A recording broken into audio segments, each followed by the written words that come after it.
Hey people, how you doing? I know it's been a while. I got a couple of things I gotta review, but everybody was talking about this um Fry Festival. Fry. Why I keep saying that? Fire Festival documentary on Hulu. At first I thought it was on Netflix, but it's on Hulu. I'm like, okay, so everybody doing a documentary thing. I'm feeling you. I'm feeling y'all because the last documentary I seen on Netflix, that damn Black Panther one that everybody needs to see was fucking excellent. I was in tears watching that. So now Hulu has one, and I love Hulu movies and shows I have watched. So it's basically about the Fire Festival that happened a few years ago, I think like 2017 or something like that. And all I kept hearing about when I did hear about it, like when it started trending, I'm like, those are white people problems. Like I think I remember tweeting something like that because I didn't care about what was going on, and because I knew my broke ass couldn't afford to go to this concert. So, and then I heard somehow Ja Rule got his ass caught up in it and stuff, and that's all I really heard about it. But this documentary breaks it down as far as how I guess millennials and social media influence and social media period has affected us in every freaking way, and it's just not millennials, it's grown folk also. And it was basically a sham. It was a scam. It was sham. All started by Billy McFarlane or whatever, and he attached himself to Ja Rule somehow to pump it even more. I guess to make the lie even more true and everything. Um, it was a festival. First of all, they talk about the history of Billy McFarlane, William McFarlane, whatever, McFarlane, McFarlane, yeah, whatever his name is. He's been a scammer since he was young. Like they even had anything like a little words from his mom or whatever. He he was born to be a scammer. I don't know what the fuck it is, but he is very, very smart and he knows how to. He's a con artist. He know how to con people. He know how to make people trust them and everything. What I like about the documentary, like same thing with Survivor R. Kelly, they had someone there. Only had one psychologist on a mental level, on a psychology level of how is he able to con people, how they con people, and how they can't stop conning people. Um, it was a complete disaster. It was a complete disaster. And once again, my black people, because it was based in the Bahamas, for them to build this impossible festival, they were working day in and day out, and people were not getting paid.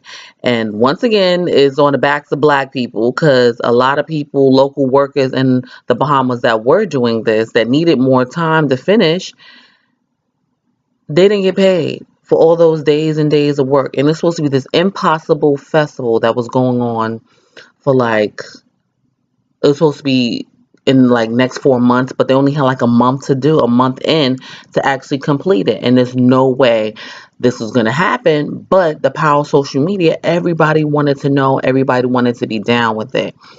And he was charging these half a mil, 250,000, 25,000 a person. Like it was just unbelievable.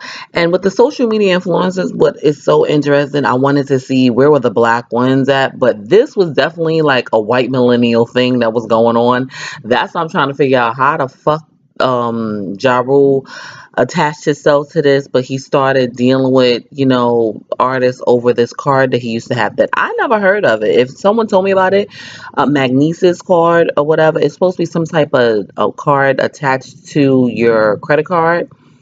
And yeah, and it's supposed to give you all these perks and everything. And I see a lot of rappers were, endorsing it and all this other stuff. It was just very, he's a scamming ass man and he's very smart. And the scam seems so simple, but this whole is still elaborate and very thought out and very technical in some ways or whatever. And he's able to sell goddamn anything. That's what you call a salesman. That's what you call a con man. And now Ja Rule is talking about he had nothing to do with it. He ain't know. But it seemed like he was there for all the steps and everything. They had an interview from a local bartender about what was going on and everything. And he knew this was going to happen, had conversations with Ja Rule. Billy's not saying too much on Ja Rule because maybe them Queens goons must have came after him or something like that. But this was deep. This was really deep that people can be scammed that way. I don't have the coin to do that because basically I probably could have been scammed the same way too. But it was just he got these big investors, these like I just in falsified documents, and he really didn't talk about everything like that. And then he owes like $26 million he has to pay, but he's only doing 6 years and he's ruined people's lives. Like, hmm, it's insane to me. It was just like, wow, social media is a fucking it's a living organism basically, and it was a good documentary. Hulu, y'all did that. Y'all definitely did that with that documentary. Yeah, so he's living. He's in federal prison for 6 years, and I guess it started last year.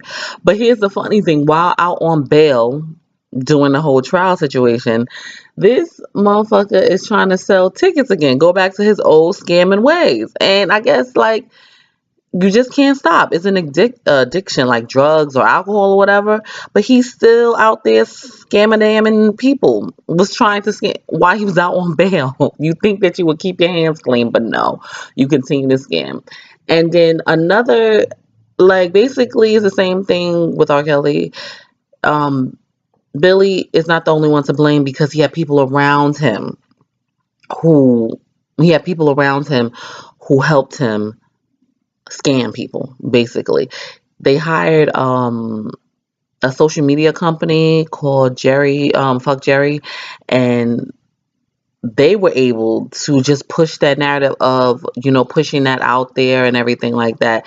They had, like, I see like Bella Hadid and Chanel Iman, those models and stuff in the promo video and stuff like that, and it was just bad. One of the social media influencers, she actually got a villa. She got a bath. She got it was some people that were in resorts and stuff like that.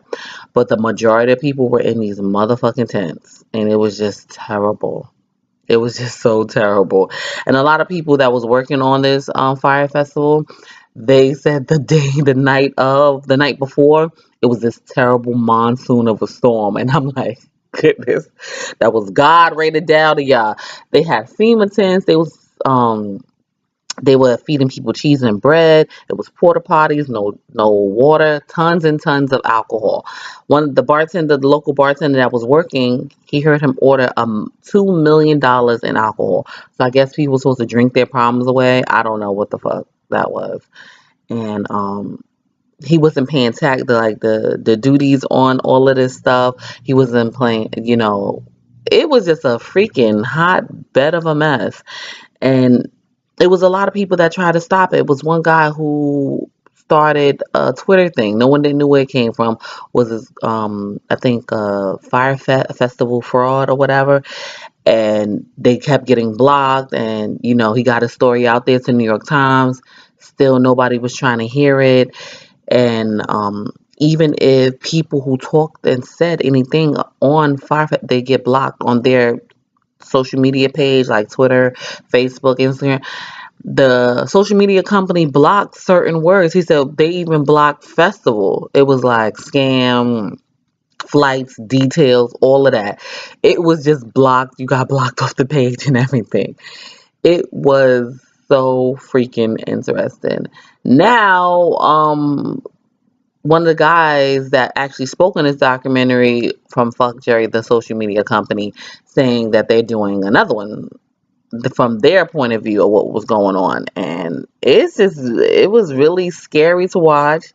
It was really eye opening or whatever. I'm not a millennial. I was born in the 80s, so, and I'm 37, so I'm not a millennial, but I find myself doing a lot of millennial things at times, especially when it comes to social media. So, it's the Matrix. Like Damon Dash been saying for 20 years, yo, it's the Matrix. We gotta unplug. It's the motherfucking Matrix for real. But it was really good. Hulu did that. Tell me what you think. Did you guys watch it? It's the talk of the town now. I know that Ja Rule didn't want to comment, and I know he's in a lawsuit now with this or whatever. I don't know how you did this. It's another L for you, Ja, but this was a good documentary. I enjoyed it. I enjoyed it. Hulu, you definitely did that.